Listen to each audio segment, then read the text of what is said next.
ଆଜି ଥିଲା ଅଙ୍ଗଦାନ ଦିବସ। ଭିଆନ ଅର୍ଗାନ ଡୋନର ଦେଖିକି ବହୁତ ଭଲ ଲାଗୁଥିଲା। ସତରେ ଅଙ୍ଗଦାନ ସମସ୍ତେ କରିବା ଉଚିତ।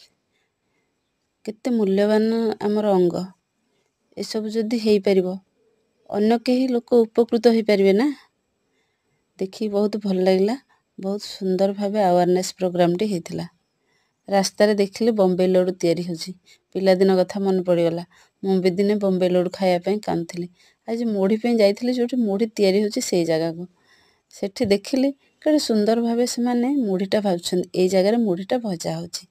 ଏଇଟା ତାଙ୍କର ଚାଉଳ ପକେଇଲେ ସେଠୁ ମୁଢ଼ିଟା ବାହାରିବ। ତାଙ୍କର ଏଇଟା ହେଉଛି ଭାଟି। ଏଠି ନିଆଁ ଲଗେଇକି ସେ ମୁଢ଼ିଟାକୁ ତିଆରି କରୁଛନ୍ତି। ବହୁତ ସୁନ୍ଦର ଭାବେ ସେ ମୋ ପାଇଁ ମୁଢ଼ି ହୁଡ଼ୁମ୍ବ ବାନ୍ଧି ଦେଇଥିଲେ, ନେଇ ଆସିଥିଲି। ଘରକୁ ଆସିକି ଚକୁଳି ପିଠା ଦିଟା ବନେଇଦେଲି, ହେଲେ ଖାଇବାକୁ ଇଚ୍ଛା ହେଲାନି। ଭାବିଲି ଚାଟ୍ ଟିକେ ନେଇ ଆସିବି ଖାଇବା ପାଇଁ। ଚାଟ୍ ଟିକେ ଆଣି ଖାଇବାକୁ ବସିଲି।